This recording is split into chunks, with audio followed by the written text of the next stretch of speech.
उसके बाद 5 साल के आगे जो 10 साल तक वर्ष होता है वो सारा पिता का दायित्व होता है कि बच्चे को सारे संस्कार देना, व्यवहारिक ज्ञान कराना, बेटा ये कौन है, ये दादा है, ये नाना है, इनसे ऐसे बोलना है, ये कज़न है। तो ये सारा जो सिद्धांत है ये एक पिताजी देते हैं। उसके बाद क्या होता है, माता पिताजी क्या करते हैं, गुरुकुल में वैदिक काल में अपने बच्चे को गुरुकुल में समर्पित कर देते थे। आचार्य कहता था कि मैं इसको अपने गर्भ में धारण करता हूँ जैसे एक माँ धारण करती है, और इसके पालन पोषण करने के लिए जो भी जिम्मेदारी दायित्व होता है वो सारा आचार्य का होता है। एक आचार्य के अंदर ही वो सामर्थ्य है प्रलय करने का भी और बच्चे का निर्माण करने का भी। तो वो आचार्य निर्माण करता है बच्चे का किस प्रकार से, अब हम आगे समझिए। अब सबको देखने को मिलेगा, समझने को मिलेगा।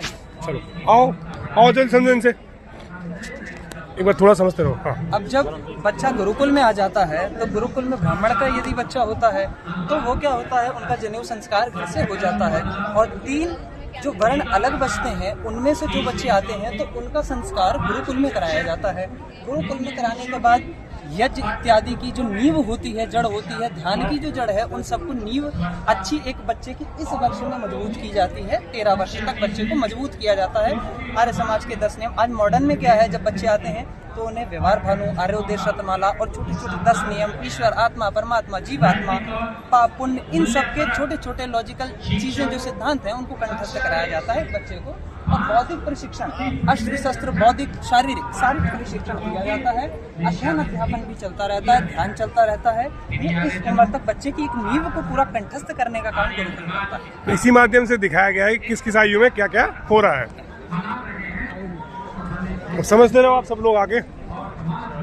थोड़ा सा 14 से जो 18 वर्ष की आयु है, इसमें क्या होता है, इसमें जब बच्चा थोड़ा सा आगे बढ़ता है, उसकी जो उम्र है बढ़ती है, उसी के साथ ज्ञान भी परस्पर बढ़ाया जाता है। अब उसका लेवल थोड़ा सा बढ़ाते हुए आचार्य उसे गणित की ओर आगे बढ़ाते हैं। तो अथर्ववेद से जो वैदिक गणित निकली हुई है, आचार्य जी उसके बारे में ज्ञान कराते हैं, उस गणित के बारे में ज्ञान कराते हैं। अच्छा, जीवन को अच्छी प्रकार से जीने के लिए आयुर्वेद का जो महत्व है, आचार्य जी उसका लाभ बताते हैं। उसको कैसे प्रयोग करना है आयुर्वेद को, उसको किस माध्यम से जीवन पद्धति में, दिनचर्या में लेके आना है, ये सब एक आचार्य प्रशिक्षण देते हैं अपने विद्यार्थी को। जैसा मैंने अभी थोड़ी देर पहले कहा था, अस्त्र शस्त्र का प्रशिक्षण शुरू से लेके अंतिम तक चलता रहता है, और ध्यान, अध्ययन, अध्यापन इस उम्र तक चालू हो जाता है। खुद भी पढ़िए, जिसको कि मॉनिटरिंग एजुकेशन कहते हैं, ऊपर से पढ़िए आचार्य से और नीचे पहुंचाइए। इसीलिए गुरुकुल प्रणाली आज तक नष्ट नहीं हो पाया, क्योंकि ऐसे पढ़ते पढ़ते वहाँ एक बच्चा टीचर नहीं है, जितने बच्चे गुरुकुल में आए वो सारे ही टीचर भविष्य के हैं। तो इस प्रकार से गुरुकुल प्रणाली चलती है। इसको मॉडर्न शिक्षा के आधार पर दिखाया गया है। और ये गणित मतलब मैथमेटिक्स। अब मानव जीवन का जो मूल है वो तो वेद है। मानव जीवन का जो कल्याण है वो तो वेद से ही होगा। तो वेद को पढ़ने के लिए जो एक्नॉलेजमेंट है, उसकी जो भूमिका है, उसको पढ़ाया जाता है इस वर्ष में 19 से लेकर 25 तक। बेसिक जो दर्शन हमने पीछे थोड़े से पढ़े थे, व्याकरण पढ़ी थी, अब उसी को सूक्ष्मता से पढ़ा जाता है। यहाँ पे उसकी गहराई में उतरा जाता है। उस सूक्ष्मता को पढ़ने के बाद शतपथ ब्राह्मण ग्रंथ, जो वेदों का एक भूमिका है, जो एक्नॉलेजमेंट है, उसको आचार्य प्रशिक्षण देते हैं।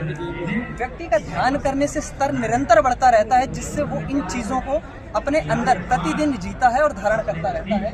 एक स्वामी भी जो गुरुकुल में होते हैं, वो व्यक्ति के ही एक स्पेशलिस्ट होते हैं, किसी न किसी चीज के स्वामी। तो वो भी आपको प्रतिदिन कुछ न कुछ प्रशिक्षण दिया करते हैं गुरुकुल में। जब आपका मार्ग भ्रमित होता है तब वो भी आपकी सहायता किया करते हैं। अध्ययन अध्यापन चलता रहता है। एक स्वामी भी गुरुकुल में रहता हुआ, अपनी दिनचर्या को व्यतीत करता हुआ, एक मनुष्य का पूरा निर्माण करता है आचार्य के साथ। और उसके बाद यज्ञ इत्यादि में पूरा जितना भी एक विद्यार्थी का सामर्थ्य होता है सीखने का, उतना एक स्वामी अपने बच्चे को सिखाने का प्रयास करता है। तो अब शतपथ ब्राह्मण ग्रंथ को हमने पढ़ लिया। अब वेदों का भाष्य करने के लिए, वेदों को समझने के लिए अब हम बिल्कुल तैयार हैं। सारी दुनिया में लड़ाई जो है वो इसी बात की है कि जो ऋषि कहना चाहते हैं हम वो नहीं समझ पाते। जो ऋषि कहना चाहते हैं यदि हम वो समझ जाएं तो दुनिया में कोई किसी प्रकार का मतभेद, जाति भेद कोई कुछ नहीं है। तो शास्त्री जी, मैं ये पूछना चाहता कि जो जैसे इस एज में विशेष मतलब पढ़ाए जाते हैं, विशेष पढ़ाया जाता है ना? हाँ, वही आचार्य होगा जो विशेष पढ़ाएगा, एक पुस्तक इसमें पढ़ाएगा ना, स्पेशलिस्ट जो पढ़ाएगा वो होगा। वो आओ तुम्हारा जो मैथ का टीचर वो मैथ, जो शास्त्री वो साइंस। और वो लैपटॉप वगैरह पूछ लेना। अब ये 26 से 50 वर्ष की आयु यहाँ पे आई है इस शेड के अंदर। अब हम ये जानेंगे, जो व्यक्ति शादी नहीं करना चाहते, कहते हैं आचार्य जी हम तो शादी नहीं करना चाहते, हम तो संसार को अपना पूर्ण जीवन दान देना चाहते हैं, तो वो व्यक्ति क्या करते हैं, वो रिसर्च करते हैं। कोई रसायन विज्ञान में कर रहा है, कोई फिजिक्स में कर रहा है, कोई केमिस्ट्री में कर रहा है, कोई आयुर्वेदिक्स के अंदर कर रहा है। ये व्यक्ति क्या करते हैं, अलग अलग चीज़ों की खोज करने में अपना जीवन की जो दिनचर्या है वो एक नई चीज़ को निकालने में लगाते हैं, और उस प्रकार की इनकी दिनचर्या होती है कि हम उस चीज़ों को कैसे निकालें। अच्छा, पीछे इनकी नींव मजबूत हो चुकी है तो इन्हें अब ज़्यादा दिक्कत नहीं होती। ध्यान योग से जो व्यक्ति का स्तर होता है वो निरंतर बढ़ जाता है।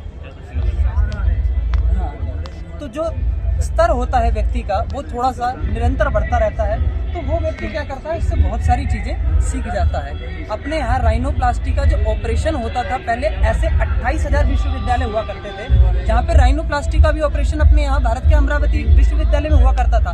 आज वो विदेशों में होता है, आज वो यहाँ नहीं हो रहा। कहने का जो तात्पर्य है ये है कि भारत विश्वगुरु इसीलिए था क्योंकि वो वेदों पे चलता था। सोने की चिड़िया इसीलिए थी क्योंकि वो वेदों के मूल सिद्धांतों को जानता था, वो कभी भटकता नहीं था। परंतु आज ऐसे बहुत सारे रूढ़िवादी और बहुत सारे ऐसे तथ्य हैं जो कि हमें भटका रहे हैं, पर हमें उनसे भटकना नहीं है। हमें वेदों की ही बातों को मानना है जो कि ऋषियों ने लिखा है, 2 अरब साल से चले आ रहे हैं सृष्टि के निर्माण से।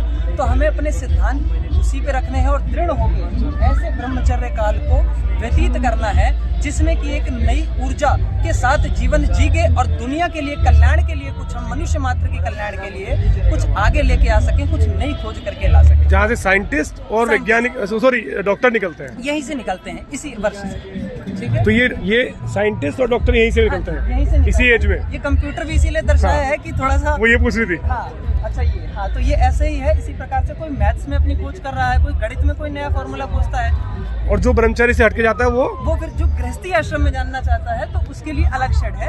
तो गृहस्थ आश्रम में भी ऐसा शेड है, मैं आपको बता देता हूँ, फिर आप देख लीजिए। यही बता देता हूँ गृहस्थ आश्रम के बारे में।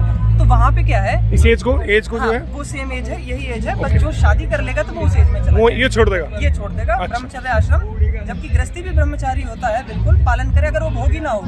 मतलब उस आयु से जो 19 साल से 25 साल की आयु है, हाँ। उसके बाद ब्रह्मचारी आएगा या फिर गृहस्थ आएगा? हाँ, दोनों में से एक चूज करेगा। दोनों में से एक चूज करेगा उस शेड के बाद। तो अगर ये चूज करते हैं तो फिर रिसर्च करनी पड़ेगी, गवेषणा हाँ। करनी पड़ेगी, कुछ आविष्कार करेगा। हाँ, बिल्कुल, कुछ आविष्कार करना। APJ अब्दुल कलाम बनेगा, कुछ ऐसा बनेगा। हाँ। कोई ना कोई रिसर्चर बनेगा, कोई साइंटिस्ट और जो इस आयु को छोड़ देगा वो गृहस्थ में चला जाएगा। मतलब बीच में ये एक साइंटिस्ट बनने के लिए या फिर गृहस्थ जीने के लिए एक आयु है। सबसे बड़ा धर्म तो जी गृहस्थ आश्रम ही है। सबसे बड़ा आश्रम जो कि तीनों आश्रमों का पालन करता है वो गृहस्थी आश्रम है। नहीं, फिर भी मतलब जो ऐसा करना चाहते हैं वो इसको चूज कर सकते हैं। हाँ जी, बिल्कुल चूज कर सकते हैं। जो अपना संसार में जीवन व्यतीत करना चाहते हैं, संसार को देना चाहते हैं, जैसे हम हैं तो यहाँ चले गए, वो यहाँ चले गए। तो अब यहाँ पे क्या होता है गृहस्थी आश्रम में, मैं आपको बता दूं, तो अगर बच्चा पूर्ण आचार्य पे ही निर्भर होता है तो आचार्य कन्या गुरुकुल की लड़की शादी करा देते हैं, अगर उसकी इच्छा भी है तो। अगर माता पिता पे निर्भर है तो माता पिता उसके लिए रिश्ता कोई ढूंढ देते हैं और उसके बाद आचार्य शादी करा देते हैं। अच्छा,